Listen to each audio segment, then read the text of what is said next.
ఓం నమ శివాయ విష్ణు రూపాయ. కార్తీక పురాణం 24వ అధ్యాయం. అత్రి మహాముని మరల అగస్త్యునితో, ఓ కుంభసాంబవ, కార్తీక వ్రతం ప్రభావము ఎంత వివరించినానో ఎంత వినినానో తనివి తీరదు. నాకు తెలిసినంత వరకు వివరింతును, ఆలకింపుము అని చెప్పాను.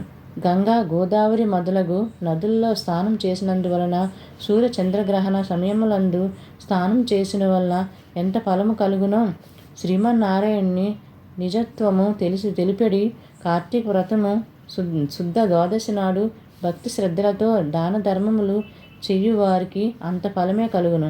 ఆ ద్వాదశి నాడు చేసిన కర్మ ఫలము ఇతర దినములు చేసినంత ఫలము కంటే 1000 రెట్లు అధికము కాగలదు. ఆ ద్వాదశి వ్రతం చెయ్యు విధానం ఎట్లో చెప్పేదను వినుము. కార్తీక శుద్ధ ద్వాదశమి రోజున పగటిపూట మాత్రమే భుజించి, మరునాడు అనగా ఏకాదశి రోజు ఏ వ్రతము చేయక సుశోక నుండి ద్వాదశి గడియలు వచ్చిన తరువాతనే భుజించవలను. దీనికి ఒక ఇతిహాసము కలదు, దానిని కూడా వివరించదును. సావధానుడే ఆలకింపుము అని ఇట్లు చెప్పుచున్నాడు. పూర్వము అంబరీషుడను రాజు కలడు. అతడు పరమ భాగ్యవంతుడు, ద్వాదశి వ్రతప్రియుడు. అంబరీషుడు ప్రతి ద్వాదశి నాడు తప్పకుండా వ్రతం చేయుచుండెను.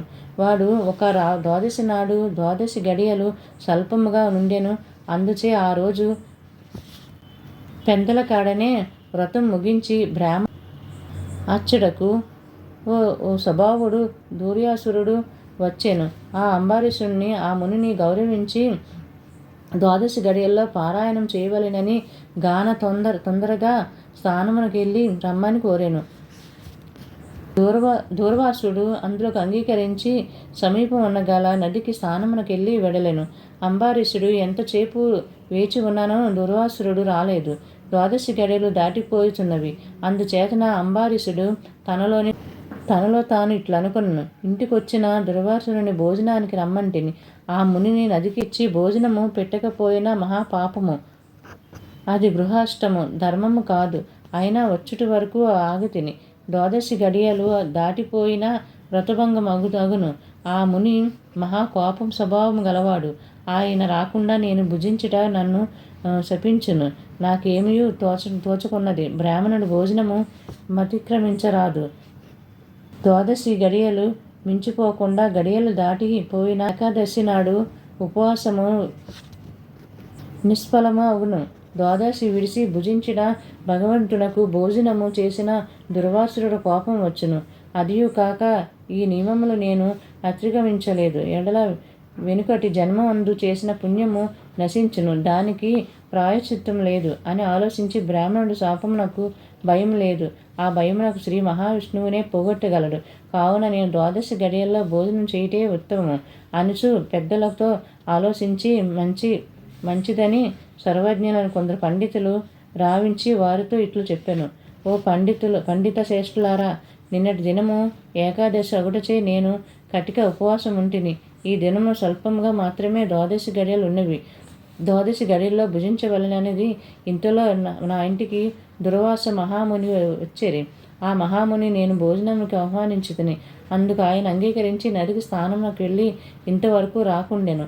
ఇప్పుడు ద్వాదశి గడియలు దాటిపోచున్నవి. బ్రాహ్మణుని వదిలి ద్వాదశి గడియల్లో భుజింపవచ్చునా, లేక వ్రతభంగము సమ్మతించి ముని వచ్చే వరకు వేచి ఉండవలెనా? ఈ రెండిటిలో ఏది ముఖ్యమైనది తెలుపవలసిందిగా కోరాను. అంతటి ధర్మరాజు అయిన ఆ పండితులు ధర్మశాస్త్రములు పరిశోధించి ప్రతి విమర్శనలు చేసుకొని దీర్ఘముగా ఆలోచించి, మహారాజా, సమస్త ప్రాణికోటులు గర్భకూరమునందు జఠరాగ్ని రూపమున రహస్యముగా ఉన్న అగ్నిదేవుడు ఆకలిని పుట్టించి ప్రాణులు భుజించిన చాతుర్య ధాన్యములను పచనము గావించి దేహాంద్రియాలను శక్తి నొసగొనుచు ప్రాణవాయు సహా అతిథి కడజాతి వాడైనను భోజనం విడువ అని చెప్పి వారిని పెట్టకుండా తినరాదు. అందులో వేదాంగాలు విద్య విశ్రాంతులు మహా తపస్శాలియగు సదాచార సంపూర్ణుడగు అయిన దుర్వాస మహాముని భోజనములకు పిలిచి వానిని పెట్టకుండా తాను భుజించడం వల్ల మహాపాపం కలుగును. అందువలన ఆయుక్షీణించెను కలుగును. దుర్వాసుడు అంతటి వానిని అవమానము మెనర్చిన పాపము శాపమస్తమగునని వివరించితిరి. ఇంతటితో 24వ అధ్యాయం సమాప్తం. ఓం నమ శివాయ.